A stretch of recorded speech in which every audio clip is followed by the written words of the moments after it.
Welcome to Our Girl Relationships.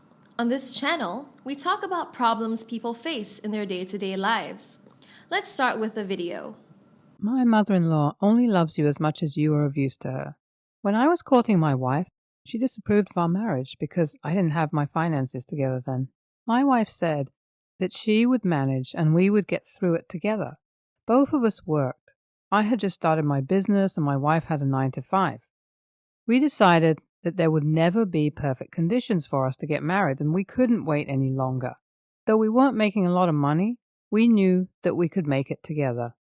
My mother-in-law never ceased to let me know that her daughter was way out of my league. I loved her daughter and I never minced words about my intentions with her. I was going to marry her and we would build a relationship together. As I said, I had just started my business and it had not picked up yet.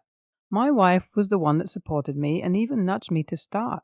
She had a high-paying job, so she was more financially stable than I was. I knew my business's potential and we believed that we could pull through. Despite my mother-in-law's disapproval, we went ahead and got married. I was so grateful that my wife wasn't a materialistic person. The first few years of our marriage were tough. I'm not going to lie.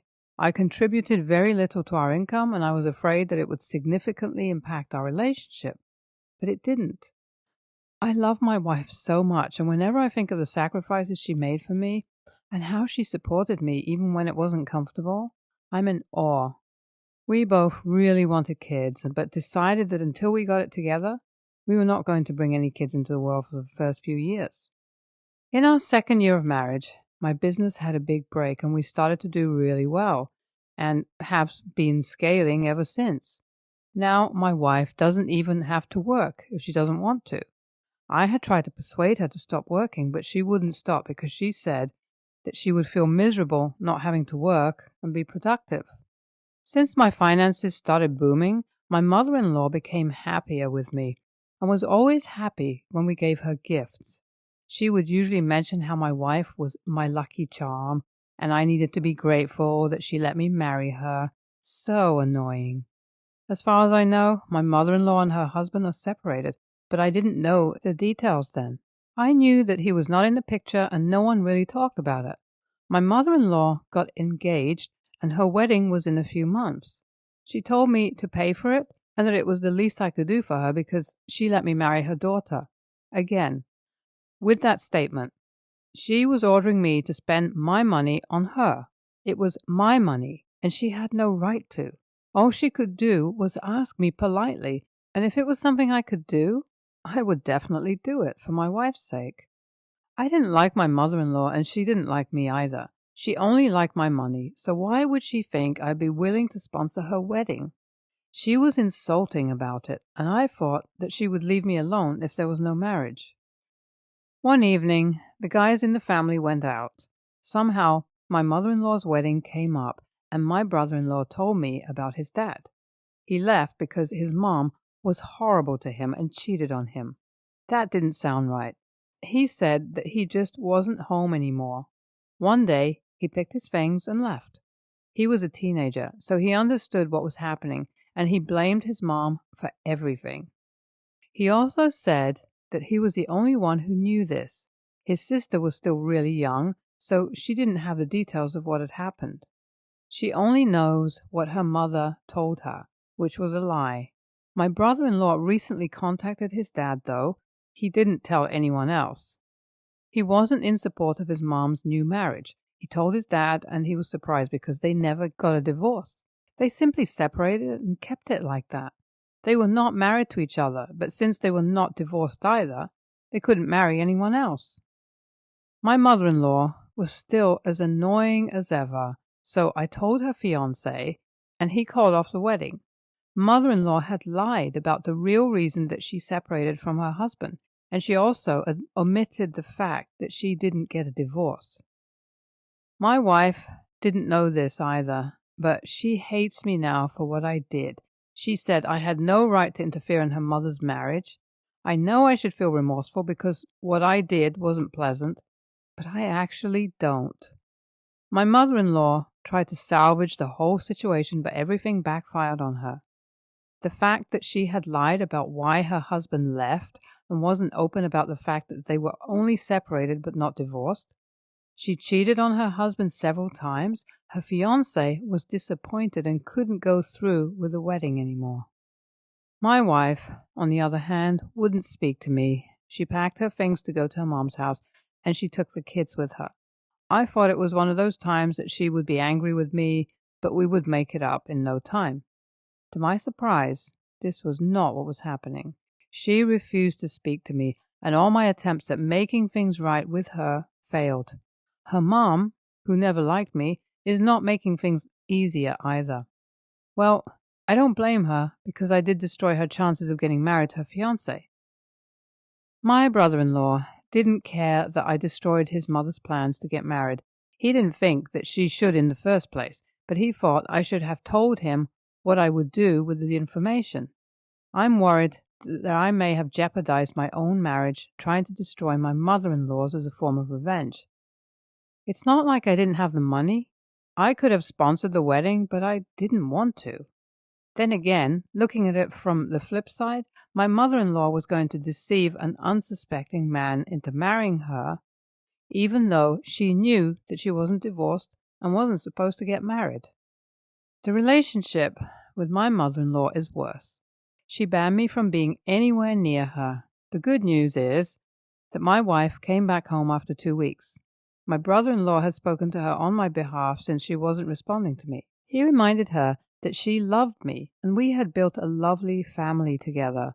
And while he doesn't really care for what I did, he understands that she didn't like it and maybe I should have told her. He asked her not to think about their mom, but her fiancé too. The marriage was doomed from the beginning because it was based on lies. Their mom had also lied to her about the real reason that their dad left.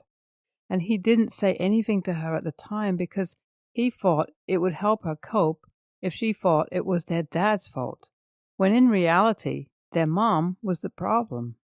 I wasn't expecting her when she came home. I apologized, and she forgave me, but told me never to hide anything from her again. I also mentioned that I was also not comfortable with the fact that she expected me to sponsor the wedding, even though she knew I didn't want to. I thought that she would protect me from having to be a bad person in the eyes of her mom. Well, before I destroyed everything, I wasn't a kiss-ass and wasn't going to do my mother-in-law's biddings so she would like me more. She made it clear from the beginning that I didn't deserve to be part of the family, and she treated me as such. But because I was now wealthy, she could tolerate me. My wife said that she understood perfectly how I must have felt, and she was sorry that she was not sensitive to it. She made me promise to see if I could fix the problem that I had caused.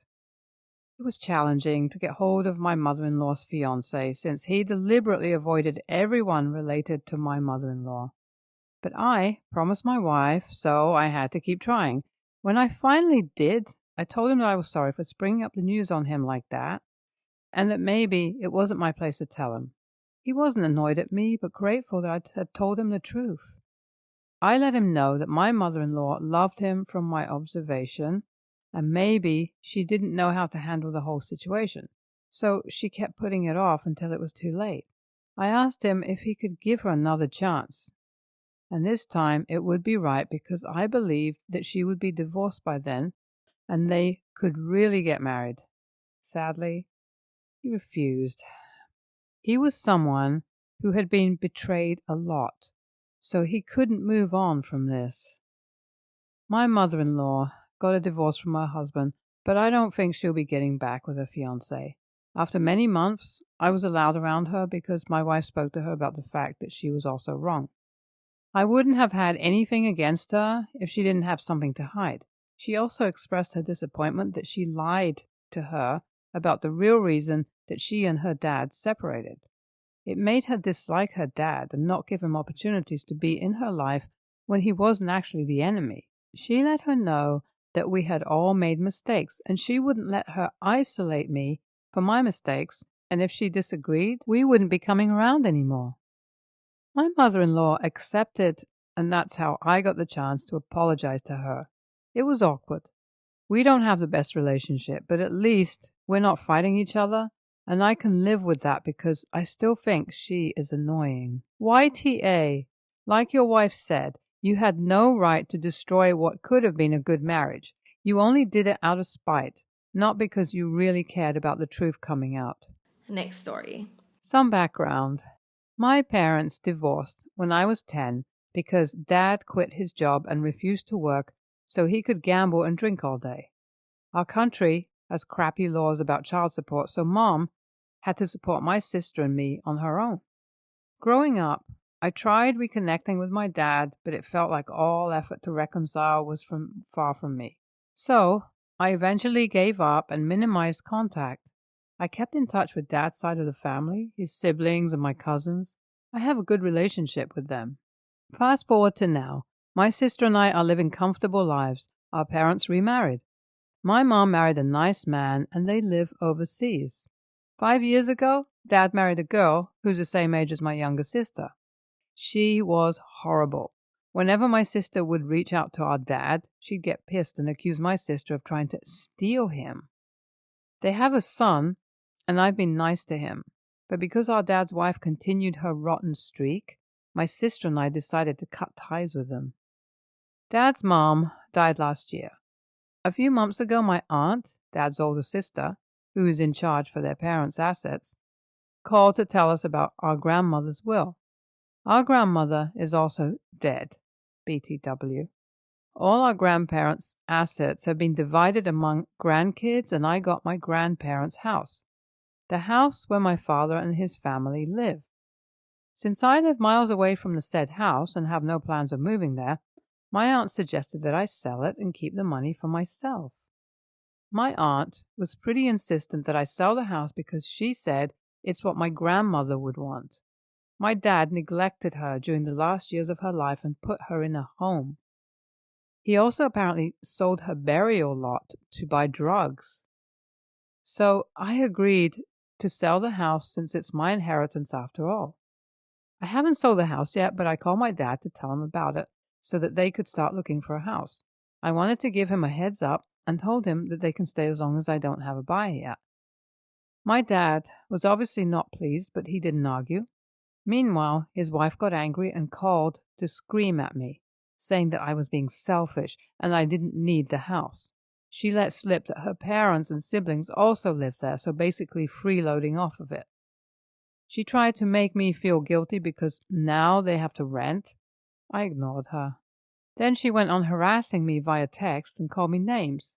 At this point, I got pissed, so I told her that if she doesn't stop harassing me, I'll have them evicted ASAP, even if no one is buying the house yet.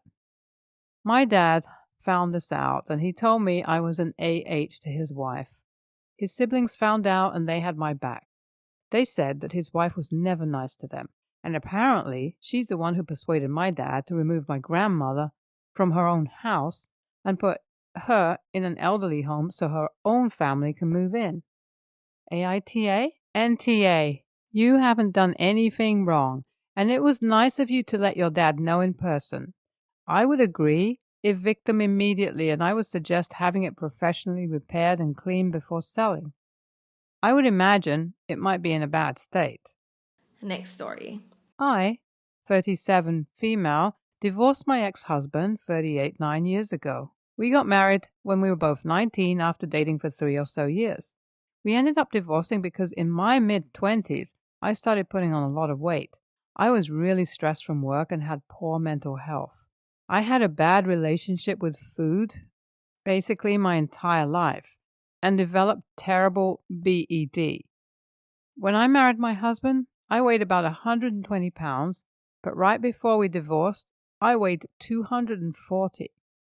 My husband sat me down after the first 40 or so and told me that he was concerned about my health and said that if I kept gaining weight, he wouldn't be attracted to me anymore. Hearing this devastated me, but I decided to really try to lose weight. It didn't work though. If anything, trying to diet just made it worse, as I started feeling guilty eating at all, which led to more binging. We talked and decided divorce would be best. I don't have any regrets, nor do I hate him. I get where he was coming from.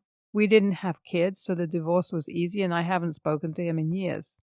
Now, I weigh 220, am married, and have 2 kids. Recently, I was at the mall, and I ran into my ex-sister-in-law. It was the first time I've seen her in many years. We always got along fairly well, so it was nice to see her. We chatted for a few minutes. At some point, she said something along the lines of, "I was always surprised that it ended between the two of you the way it did." I asked what she meant, and she said that my ex had told his side of the family that I had an affair, which obviously wasn't true. Admittedly, I was very upset. I didn't understand why he felt the need to portray me as a cheater instead of telling the truth, which isn't even that bad. So I told her what really happened. My ex-sister-in-law seemed genuinely surprised and said that she had no idea. I told her it was fine and it didn't bother me, but that I wished that he would have told the truth from the start. I went home and didn't think much about it. To my shock, my ex-husband called me upset. He asked why I told his sister that. I guess the truth has gone around most of his family and is even causing problems in his current marriage. I told him I was sorry that this was happening, but that what I said was the truth. I honestly do feel really bad, though. I don't talk to him or his family ever, and it would have basically zero impact on me if they remembered me as the adulterer ex for the rest of my life. I didn't realize that they would react so strongly to the truth, though. AITA? NTA. He lied. You never need to play the bad guy when someone lies about you because they are too cowardly to tell the truth and are afraid that they will look bad.